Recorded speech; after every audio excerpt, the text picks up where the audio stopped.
Good afternoon, and welcome to Tuesdays with NAMI.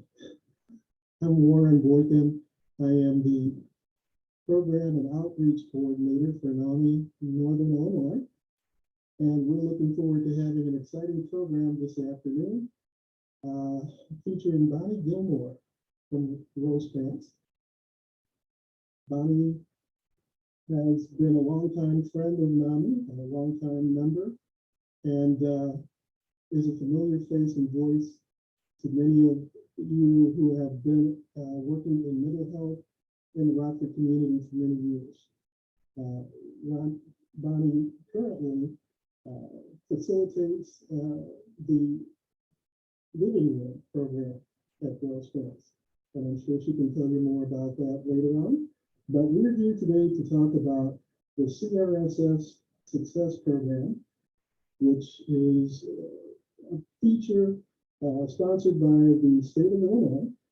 And it's an exciting program that allows people to get into the field of mental health support. I don't want to steal any thunder from Bonnie. You can see her credentials on the screen, but she is certified recovery support specialist for many years, and also a certified RAP facilitator. And I'm sure we'll have more on RAP, the Wellness Recovery Action Plan program in the future as well. But without further ado, I'd like to give you Bonnie Gilmore. Thank you. Good afternoon, everyone. Warren has did an amazing job of introducing me, and I'm humbled by that. And I'm privileged to be your speaker for this afternoon during the Lunch and Learn about the Certified Recovery Support Specialist Success Program that was rolled out here in Illinois. I welcome you all, and I want to thank NAMI Northern Illinois and Warren for the invite. So we are going to go to our next screen and tell you what our objective is. Bonnie, I'm sorry. I meant to mention one more thing. Sure. If anyone during the presentation has any questions, there is a button called Q&A. And if you would type that, your question into the question and answer, I will try and pass those questions on to Bonnie, and we'll take it from here. This is our second presentation. We had one last week on dealing with the winter blues, seasonal depression and anxiety with Mary W. Lee. And we learned some things about doing the interactive program. I'm still learning, so I'm sorry I forgot to mention that. That's right. Okay. Thank you so much. So there is so much, and there's packets and packets of information. And I'm just going to try to keep this to the minimum, not to burden you with a lot of documentations and things. I'm just going to try to use some notes that I have quickly.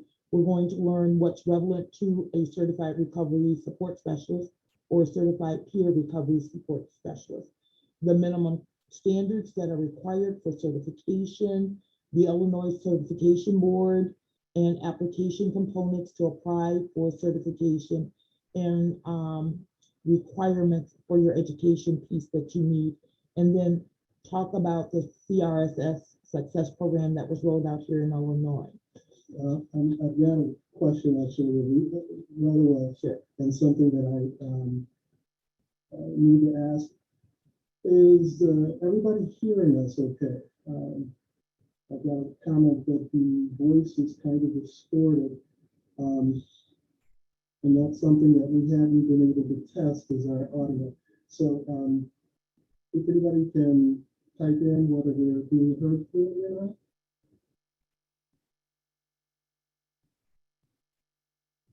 Because I do have another microphone that I could add, but we're going to try, since the chat is disabled, the Q&A. Yes, the talking is distorted, it says. I was prepared for that. Okay. Let's pause for just a moment. I'm going to give us just a second. So please stand by. Stand by. Okay. So video. And let's try.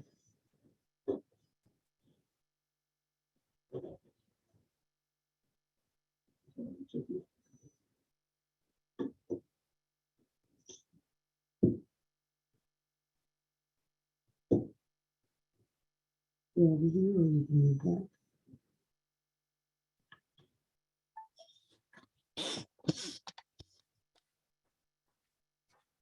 Been changing a lot.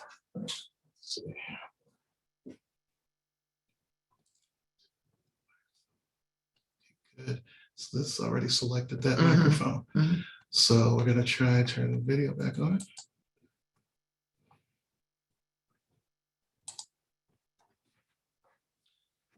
All right, well, we've made a little change to the microphone and we wonder if that's any better.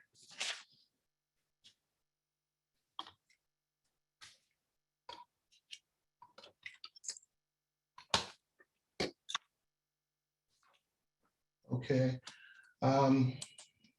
We've made a little change to the audio. Can you tell me in the chat box whether audio is better? It says it's better now. Thank you. All right, we're going to move the competency-based professional credential for certified recovery support specialist. The individual must have a lived experience of their mental health or co-occurring of substance abuse and mental health combined that verifies that the individual has demonstrated competency in the field of recovery support, either through ongoing education, work experience, life experience, and also professional and ethical standards. I wanted to mention also there, and I know I took this to CPRS, also, a certified peer recovery support specialist is someone who has self-identified as being in recovery from mental health, or substance abuse or co-occurring disorders of both mental illness and substance abuse. So the CPRS, you must have both a mental health and substance abuse disorder. They are allowed to work in mental health facilities, work into, even now they're taking people with these certifications into prisons, Department of Corrections, primary care facilities, and also the community outreach mobile teams. So this certification is very, very important, especially the CRSS certification. The ICB board, and the reason I'm starting in the reverse, so you know what you have to go through to become that person of having that certification. The ICB board is a nonprofit organization that writes and publishes standards for non-licensed substance use, gambling, mental health recovery professionals in Illinois. And they have to meet the standards of also of international standards for practitioners. They own all of the material and credentialing for a certified recovery support specialist, and official documents and applications can be found under credentialing on their website, iadapta.org. And their mission, I'm sorry. I'm sorry. Actually, I was just going to mention that one of the big confusions that people have is what's the difference between a CRSS and a CPRS. And for the purposes of this presentation, we'll probably just call you a recovery support specialist. But the one thing that I did notice is that CPRS is a national certification. Right. All the states recognize it. Right. CRSS is for Illinois only and basically deals with mental health issues. That's right. And also I have a gentleman, just as an FYI, who just came on board to work here, and he had his CRSS training and life or certification in Montana. So he is going to be able to just take an exam here. He's had all the hours and the experience, lived experience, training. And I verified with Nanette Larson, our Deputy Director of Division of Mental Health, that he can just sit and take the exam. So if you have the hours, it doesn't matter how long you've had the hours, but you just have to take the testing here in our state to be certified.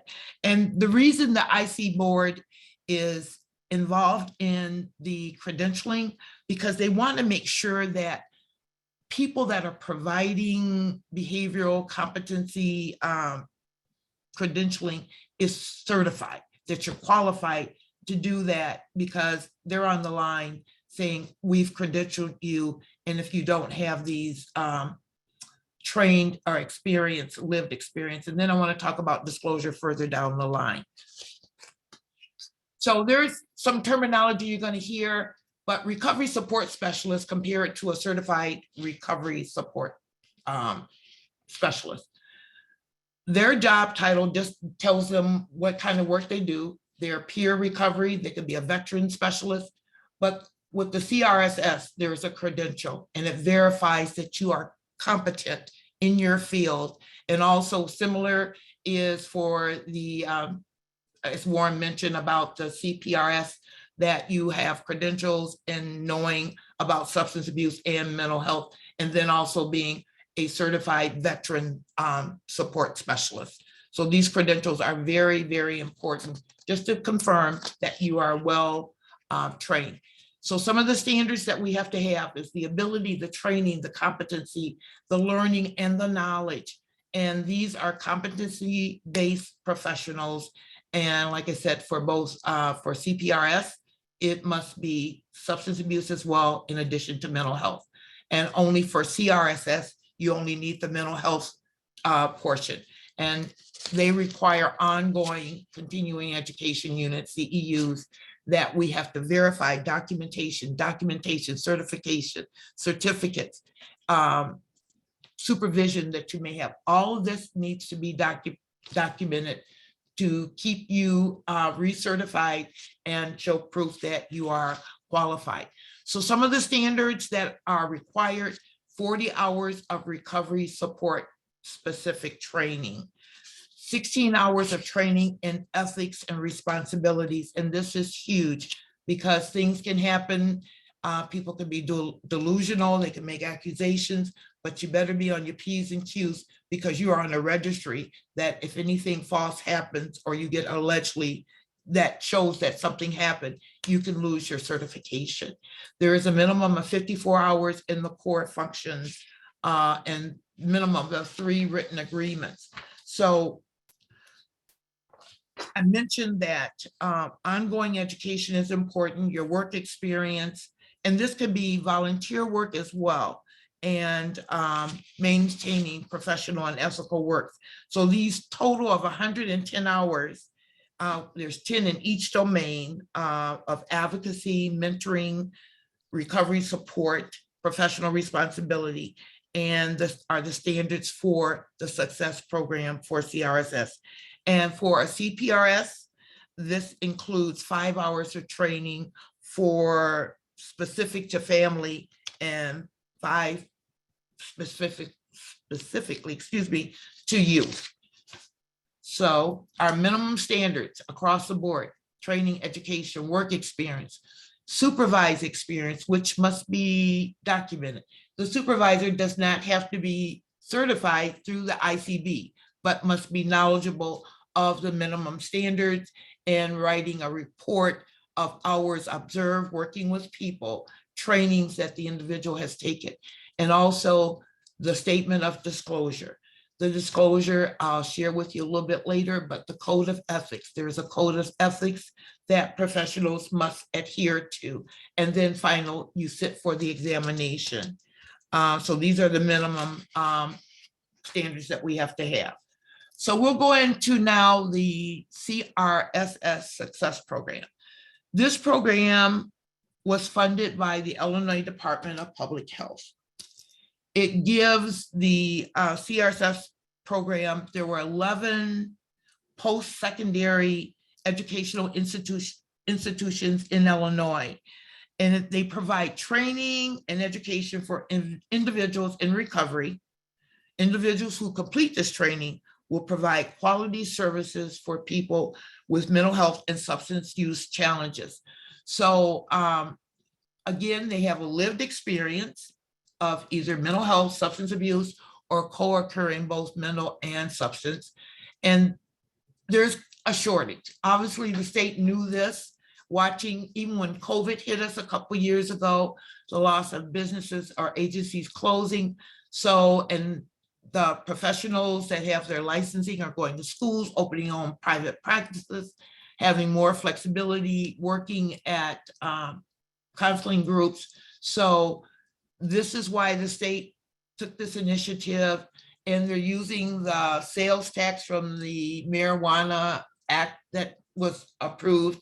And this program is being offered to individuals who reside in Illinois, who will work in Illinois, to become certified through this program. And like I said, this is a win-win situation for the workforce, because you're adding 600 additional skilled people and you're getting a free education, and the agencies will be able to continue to provide the excellent service they do to people that are in recovery of mental health and substance abuse. So the selected colleges and universities, it's 11 in our state. And I have a list and a contact of the personnel to be shared later.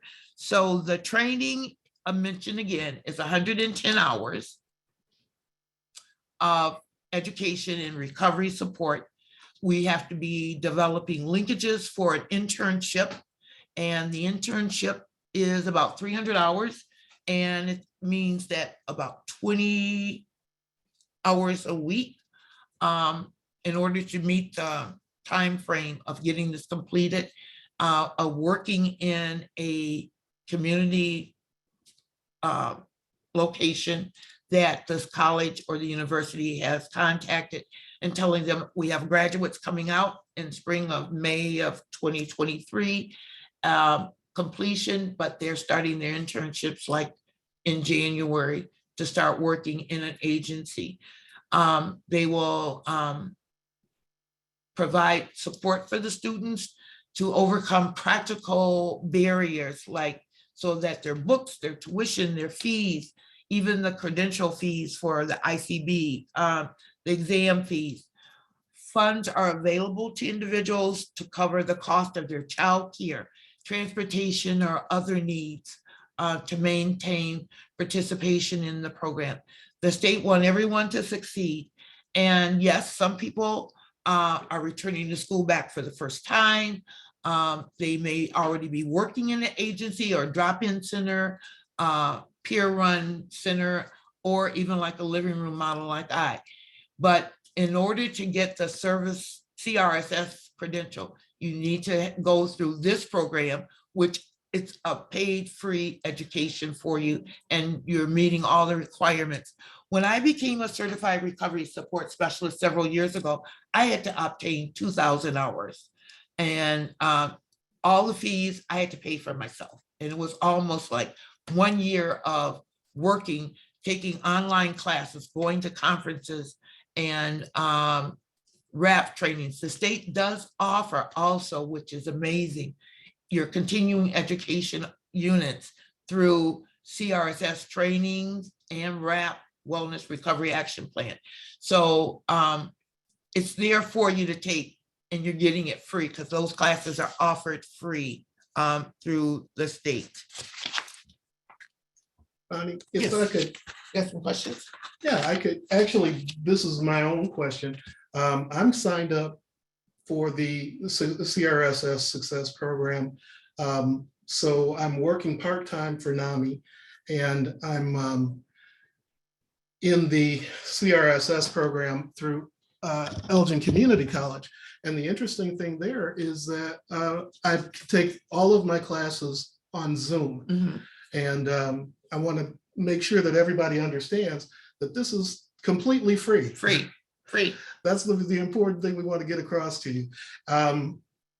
As a matter of fact, it was you who told me that the program was opening up. So I'm in the very first class. And they're surveying us to see if the education seems appropriate. It's a brand new program, but as you said, the state is really involved in trying to make sure that we have enough mental health professionals who are very well trained. I worked at a hospital in a psychiatric unit for 20 years. And I never got this level of training. Wow. So it is very thorough. And that means that you are probably, I mean, they're trying their best to make sure you will be successful when you enter this field. Yes. And just to piggyback on what Warren said, and thank you for sharing that, it is a win-win situation. You are giving back and you're instilling hope and you're connecting people that with your lived experience. And the benefit of you disclosing is not to make you famous or great, but it's giving hope to someone that know that you've already crossed that bridge of the barriers or challenges that they faced. And our director of recovery, Deputy Director Nanette Larson, she was very adamant that there were people that had master's level of education, but they weren't qualified to teach this program. Some of them were not able to do that. And she wanted people that had a lived experience to be part of the education team that are teaching this to people that are in the program. Because I think the connection that you feel, even with the internship, you're going to be around people that have worked and lived the experience of having a substance abuse or mental health issue. And not saying that all clinical people have not or don't disclose, but our role as a certified recovery support specialist, we must be able to disclose. That's part of the agreement for you to take this professional title.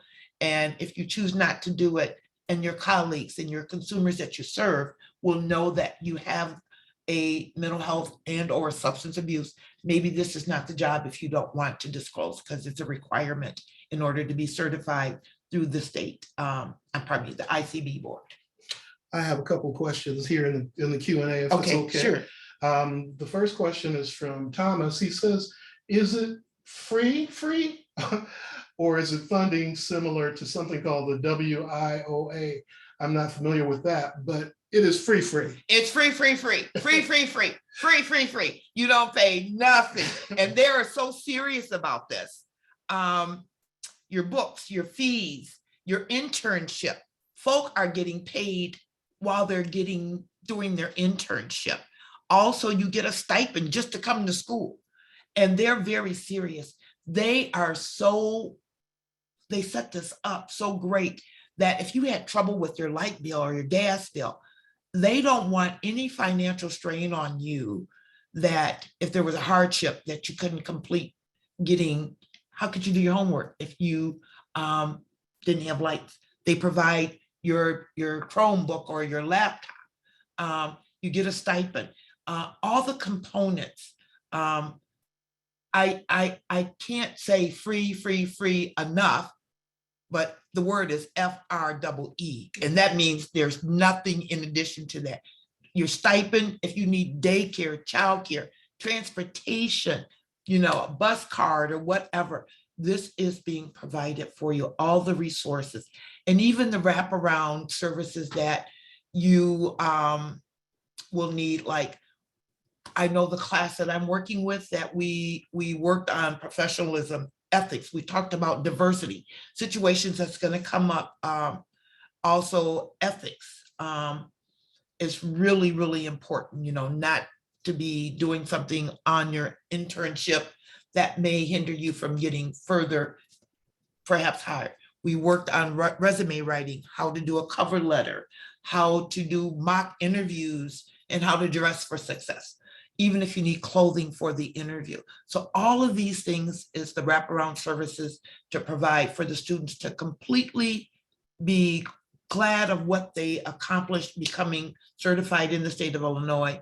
And probably your certification will be able to be transferred to another state if you should move, but you just may have to resit for another test in a different state. But you've got the education, you've got the hours and all of the components to make you successful.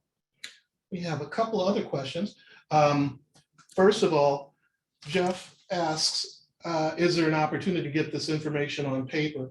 I will make sure that I will make that available. Yes. As a matter of fact, the slides will be available that we're showing, but we're also going to condense it.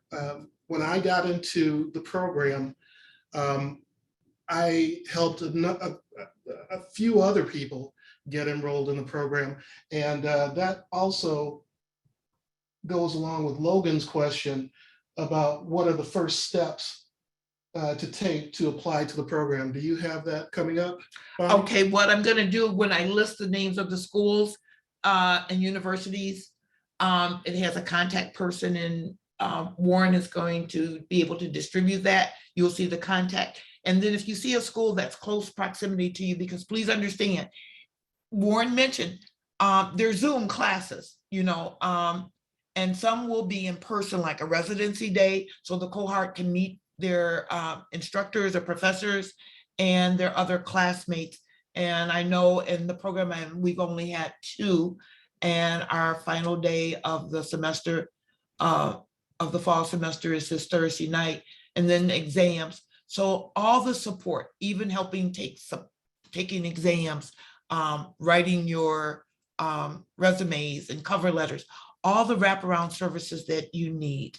And just watch the slides. He'll, be able to put them up, post them where people can download them, and it'll have all the information. And if you see a school that you're interested in attending, immediately check the school calendar to see when enrollment is for the spring semester. And also think about a school that's close proximity so you can commute if you have to do a residency day. I have someone here where I work that went to NIU. She's in that program, and they paid for her hotel and meals and her transportation down to the campus for 3 days over the weekend. So everything is paid. It's free, FREE. So think about, this is a wonderful opportunity. I do have to just tell you, one of the requirements, a GED or a high school education is required. So if you're lacking that, maybe starting the process where you can immediately get a GED if you don't have a high school diploma, because this is something that is required for the program. Okay, we'll hold these other questions Okay, off. And okay. I'll let you continue. All right.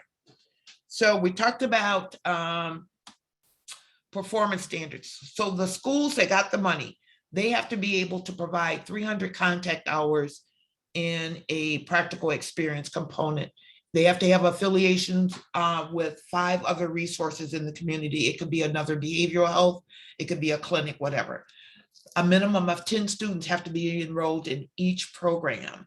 Minimum of 10 stipends, and the stipends, like I said, is given for, bus, daycare, just coming to school for that semester, and then paying for your application fee. I think the application fee at ICB is $75, and the exam is $125. It's 100 question. The state The exam, yeah, CRSS exam, it's certification. It's 100 question multiple choice. Mhm. Yeah, and it's you have to think of when you're taking the test, and I get anxiety, but this is a test that you would use common sense, not clinical sense, common sense. And like I said, the module has the study guide for you. And, if you need to go in person to take the test, transportation would be paid for you also to go take the test. And if I could, it talks about grant awardees. That's really talking about the institutions The institutions, that are sponsoring Right. or providing the classes. Right. So there's no problem with having 10 students enrolled in the program. But that does bear mentioning. The first cohort at NIU, they were delayed because they had to hire a new professor. There's only 15 students in the first cohort at NIU, the first set of Mhm. students. imagine the individual attention that you would get if your instructor is building a new class, but he's only got 15 students. Now, the program that I'm at Elgin, I'm not sure. I think there are 50 people in the Elgin Community College, Wow. but they're the largest Illinois program. And they've got in-person classes where you can select to take everything at the Elgin Community College campus, or you can take it on Zoom. Since I'm a resident of Winnebago County, I had to sign up with my local community college, Rock Valley, and they have an agreement with Elgin so that I can take classes at Elgin at no cost. Okay. So there is a kind of a residency requirement, but the contact at the institution will help you get all of that paperwork straightened out so that you don't have any charges. Great, great. That's good to know that. I didn't know that Rock Valley was connected with that. Yeah, because we have several people here in Winnebago County, my friends that I got into the program live here in Winnebago County, but we needed to take the class on Zoom in Kane County, and they're just a reciprocal agreement since Rock Valley doesn't offer the program yet. I'm hoping that one day they will. Great. I hope they do. Great. But that's something to come. All right. I hope that answered some questions for people. Go So ahead. we're going to start the process. You need to read the model for becoming a certified recovery support specialist, and it explains pretty much what I explained: the application, the elements that you need to be completed, the fee, and then the supervision. And like I said, your training hours could have been, 6 years ago. The time is not that. They just need to know that you have it. Your certified recovery support specialist supervision, where your supervisor has sat with you, trained you, or you observe you working, or it could be a volunteer position. And like I said, these are direct or indirect performing services. You could be talking to somebody on the phone, face to face, as long as it's observed, and the supervisor does not have to be certified by the ICB board. We talk about different topics that it could be related to how to de-escalate a situation. How can you help a agitated guest or someone under the influence of alcohol or something? So these are the processes that you need to have in place before you start the process, because once they get your application and the application fee, all of this information showing that you have the 100 hours, the 40 hours specific to advocacy, personal responsibility, mentoring, and recovery support services. And then also the ethics and responsibility and other sources such as recovery support services. So the training that CRSSs get now through the state that are free would be the CRSS competency training. You get those because you have to have the hours when you research certified for keeping your certification. But seminars, conferences, online classes that are work related to this, not to bake a cake, but related to how you're helping someone in recovery or family issues with someone that have someone in treatment. So any of those type of things. There's a lot of online courses that you could take, and some of them are free. Now that's talking about recertification ongoing, right? But you need this before you actually sit for the test too. Oh, before the test. Now, the internship and the classes that I'm taking at Elgin cover all of this. Yes. So the person at, Elgin Community College helps you find your internship. Yes, absolutely. And that's with local community organizations, and they will contact your supervisor at the place that you're doing your internship and help them do any of the paperwork that is involved there. There is a question here. Carol asks, she says she lives in Illinois, but works in Iowa, it's really based on where you live. So you do have to be a resident of Illinois. Right. Because this is a program sponsored by the state of Illinois. Right. And Bev has a great question. Are there employment requirements after the certification is received? In other words, are you required to work at certain providers after you get your certification? No, the internship is a partnership that the university or the college makes. So they're in advance knowing that students are being prepared to do an internship. And the students, normally it's like med school, you make a selection where you want to go do your internship. And you just have to meet the requirements, and you have to almost like apply. I want to do my internship. There's applications. And always, please, ma'am, please, sir, when you know where you want to do, once your instructor or professor tells you, we have partnerships with, like, say, Thresholds or Trilogy or NAMI in the Burbs. I can't think of the name of it, but NAMI in the Burbs. So when they have a partnership ready to accept students coming in to do their internship, a couple things you want to think in advance: close proximity to you. Will you be able to work well in that community that serves people that may not have a substance abuse, but if you wanted the CPRS, that you have to do separately. You're still getting your internship, but the CRSS is the key one here, because as Warren mentioned, the CPRS is more a national credential, but there's people that have their certified alcohol and drug counseling or work the CADC, and they want to just work with the population that has substance abuse. But 51% of the time, I believe, as a CRSS, we have to be able to work with people with mental health. And if they do by chance have a substance abuse, that's fine. But your choice is you're going to be certified as a CRSS here in the state of Illinois. Okay, And- this is a good question. I'm Okay, sorry go to ahead, interrupt. go ahead. Logan asks, do these 110 hours need to be documented before you apply for the program or prior to the certification?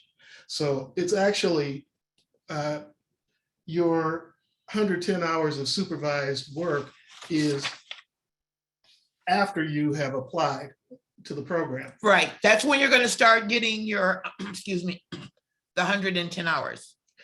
So that's your internship after you've taken your classes. No, the internship is 300 hours. Let's don't get it confused. Oh, okay, Internship is 300 hours, okay, but the 110 hours is what you're going to get during your semester time when you're in school. I see. Okay, so that's how you build that when you go through the school for your 110 hours.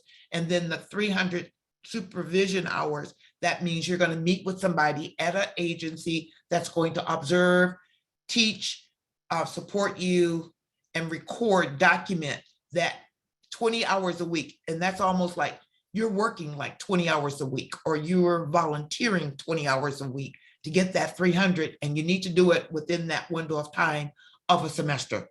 And so you're pushing it. The other thing is the state of Illinois will pay you $15 an hour. Oh, yes, you get paid for your internship. Absolutely. While you're doing that. Yes. And yeah, you get your hourly pay from the state of Illinois. And they pay for the internship too, because the agency is taking on you as an employee, and there's insurance and all that liability stuff. I don't know all that behind the curtain stuff, but it's a partnership that the schools have made with a trustworthy established facility that will take you and give you all the education you need within that 300 hours for supervision. Now, Internship, excuse me. also to go back to Bev's question, whether you're required to work someplace after you get the certification. I'm kind of semi-retired. And so I was wondering, well, what am I going to do with this certification? Because I may not, you don't have to get a job after you get the certification. So I wanted the certification just because I've been trying to get this certification for years.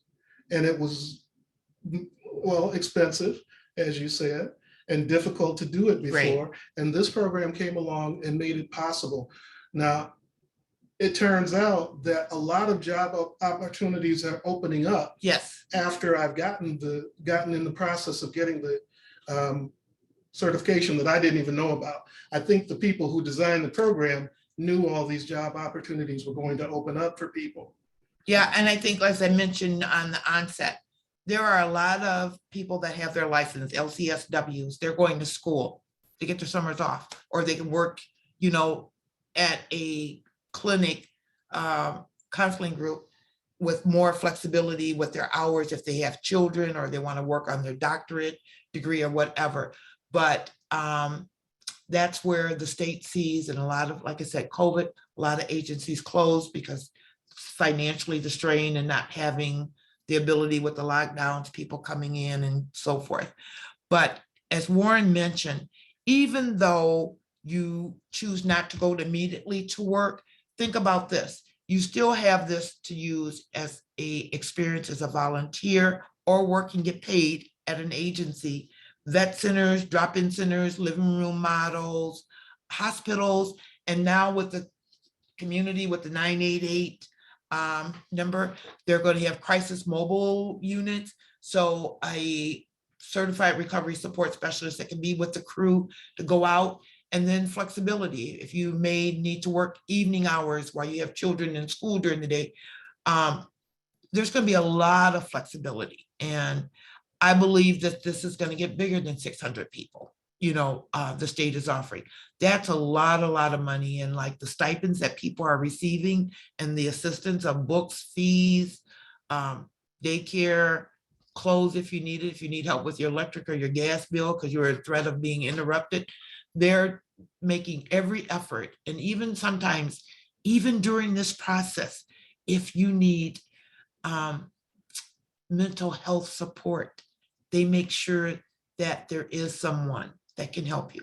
And I've had some students that have had a criminal background, and it has not deterred them from going through and processing in this class right now. The school I am at, they have a law school, and they give us help on how to redirect this person so that when they apply, that this criminal background doesn't be a flashing light. It can't be hidden, but it's not a flashing light, but how to do it where you are doing it ethically. Thank you, he said it. To get in and get to work, because people do work even with a criminal background. This sounds like, to me, a real opportunity for people to get started or to restart their lives. Right.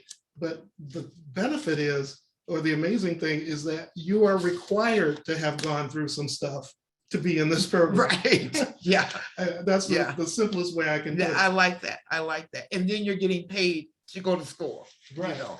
This is okay. And Mary asks a wonderful question. She said, is the goal to finish the 110 hours in one semester? You don't have to. No. Some people do. Like, I'm taking all 3 classes at once and working and trying to live a life. And there's a lot of people who do that.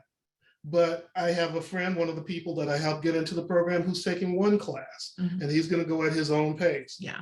So you don't have to finish it all in one semester. I asked them, is this program going to exist next year?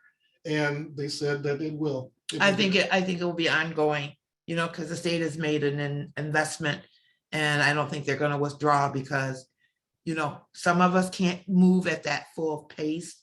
And I have some students in my class that are going to get an incomplete, but we're giving them time to get caught up, and we're doing the extra to help them because we want them to succeed.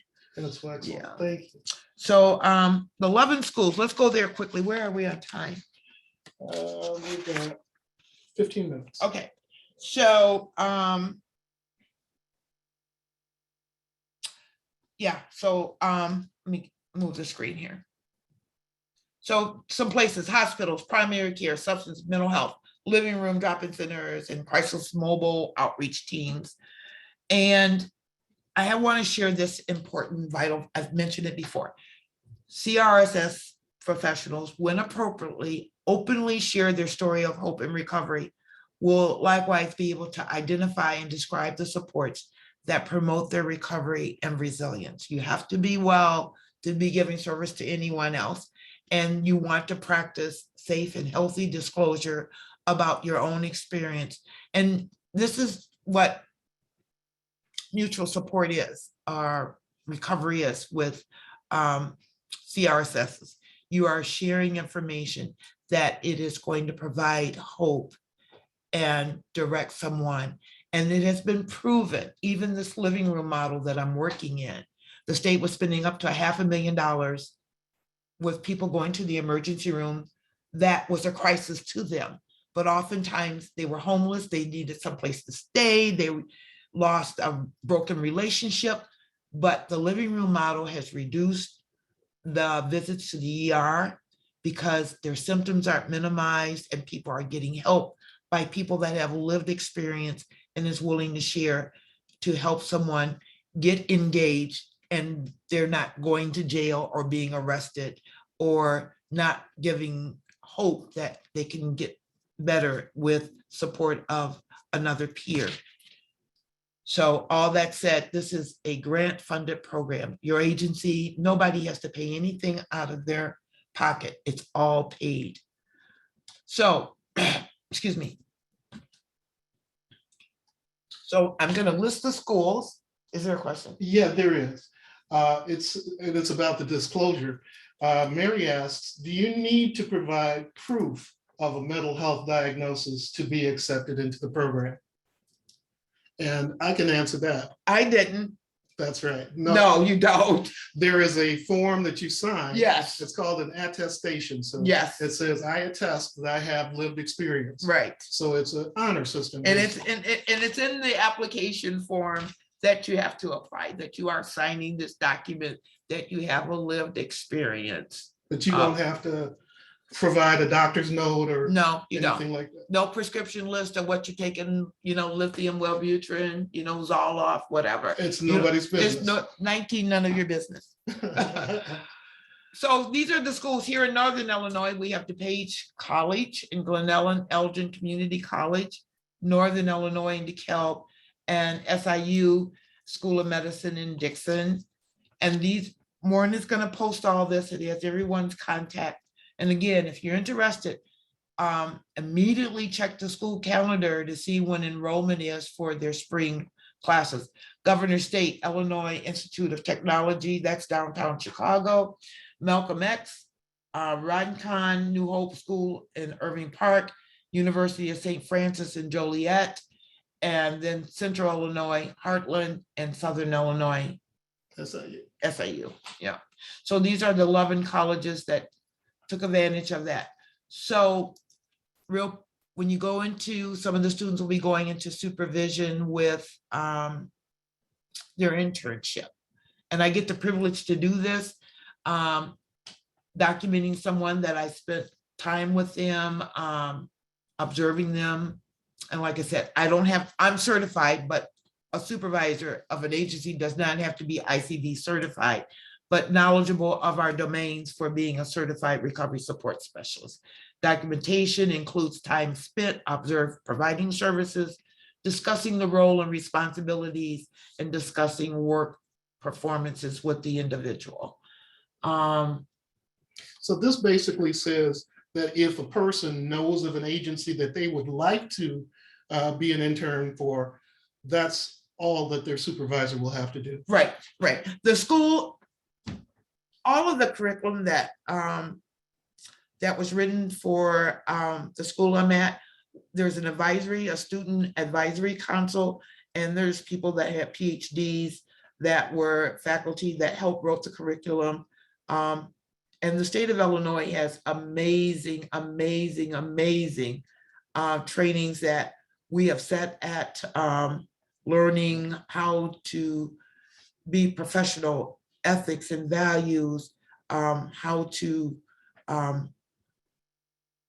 share your personal story, how to use community resources, partner with other community resources, because this is not a standalone event. but be knowledgeable when you're helping someone in recovery. Well, do you know where the pantries are? You may not know the hours, you may not know the address or the phone number, but we have some on every side of town where you may need additional support. So being resourceful to people. So these are things that you will learn in your internship. And you'll know from this experience, even talking to other cohort members that are already in the workforce field and those who are returning for the first time. Excellent questions. First of all, and these two are kind of related. Jeff asks, if you fail to meet the 300 hours in one semester, do you have an opportunity to try again in the next semester?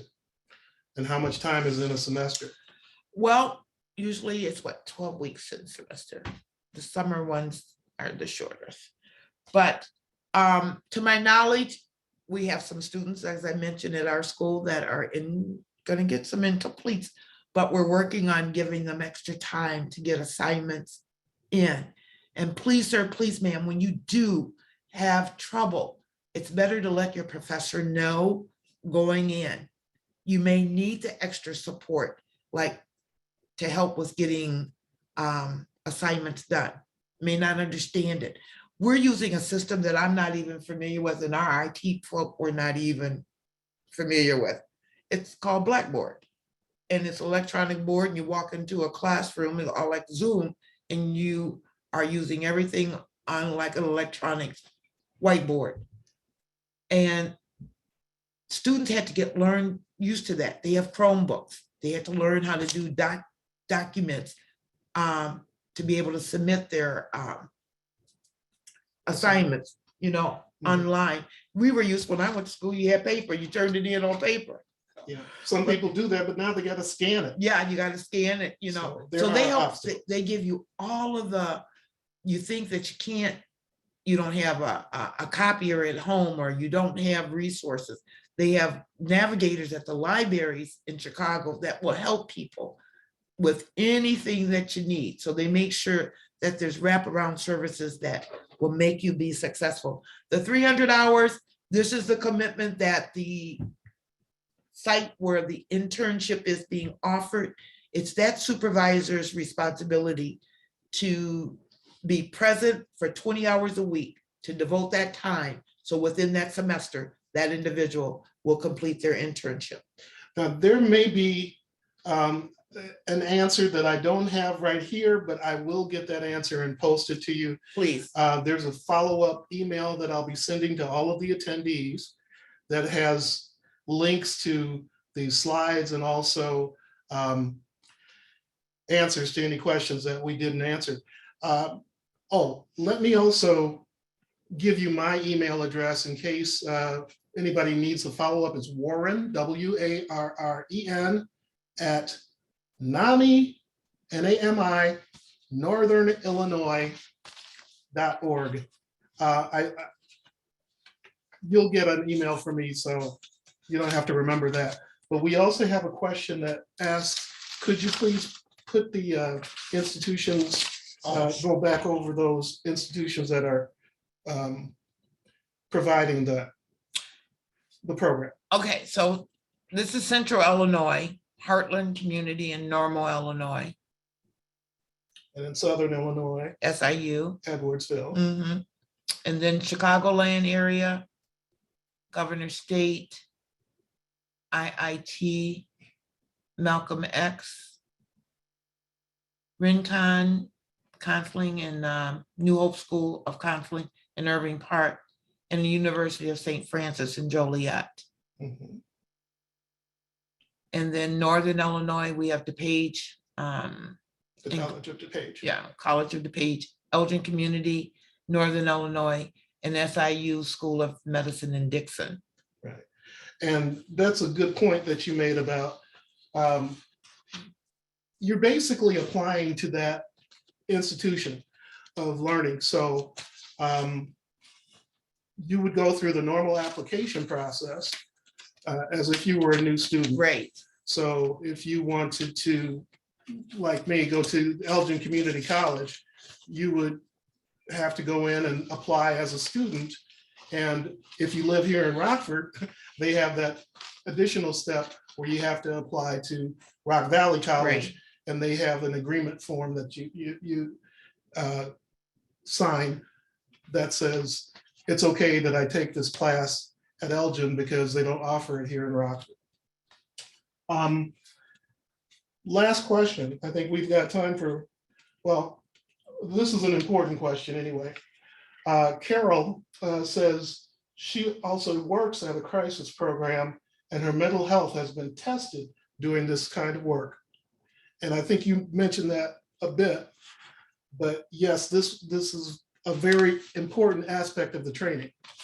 It's really, self-care is so important as your role as a certified recovery support specialist, because we can't function well serving our guests if we are having our own challenges. And this is why, please ma'am, please sir, going in, don't try to be all that in a bag of chips. You know, we all fall down, but the power is not in the fall, it's the resurrection, getting up. And I have my good days of depression. I have amazing coworkers that I have to say, I can't do this today, I'm struggling. And so they kind of take the reign for me. And going in, and I let my supervisor know too, this is a hard day. And so I kind of get like light duty. I can answer the phone, I can maybe pour some coffee for somebody, but sometimes the meeting and greeting someone and sitting down, listening to their challenges they're having, it just pulls on you when you already got your own story that's bubbling inside of you and you haven't poured it out to your therapist or your caseworker or anyone else. So please, it's so vitally important. And the disclosure piece is huge. If you don't feel that you don't want the world to know, this is maybe not the choice for you of a career to be a certified recovery support specialist. Your wellness is paramount, whatever. If you work at a vet center, a drop-in center, an emergency room, you're on a crisis mobile team, you better be well, because you're going to have some things that come up against you that you're not going to stand, and you may hurt the team that you're working with because you haven't been forward. And again, I have to say kudos to Nanette Larson. One thing when we do RAP facilitation as a RAP facilitator, we have to make an agreement. We have to make a comfort agreement. When I'm not feeling well, you will see these signs or things that I need to do. Frequent breaks, more water, you know, stand if need to be. So those are things that you need to tell your team. And if you're struggling, I'm not tech savvy, but I got the best and the rest over here on my right side, Warren Bolt. But it's good to learn, and I want to learn to be more tech savvy. But if you don't ask, nobody knows that you have that deficit. But we support each other. We support each other. We complement each other. So it's so important. Don't withhold not going to school because you think you don't have the smarts to do it. You're going to learn how to do it. And if you've already lived it, you just getting documentation that you did, okay? You already went to school, all right? You already went to school. Now you're just getting certified that you went to school. But you know, the other thing about that is that you might go through that training and find out this really isn't for me. Yeah. But it's much better to go through a free education program and make that decision than to get into a job and find out, oh, this just isn't for me. So you'll have, you know, all that internship time to try out to see if it's a good fit Right. for you. The fit for you. And like I said, you may not want to work full-time. You may want to work part-time. You want to be rich like Warren and be semi-retired. Or But- just old. But this is so rewarding, and I kid you not, I've been in this now 27 years, and I would not change anything other than I wish I had started longer, sooner, because I love what I do every single day. It's rewarding, and it's challenging sometimes, but every day it's a rewarding place to come and see you're helping change lives. And at the same time, you're maintaining your own balance. Yeah, So it's great, it's great, it's great. And like I said, to get paid stipend, some of the stipends unbelievable that these students are getting just to go to school. Well, we've got comments that they appreciate it. We're going to be sending you an evaluation just so that you guys can let us know if there's any other Right. questions that you have. But I do want to thank you for your time, Thank you all. especially yours, Bonnie. Thank Thank you you. so much. My pleasure. All right. Thank you, guys. We'll see you probably next Tuesday. I'm going to try and do this every week. Okay, great. Thank you so much. I like that every Tuesday. Yeah, Tuesdays with Nami. Yeah.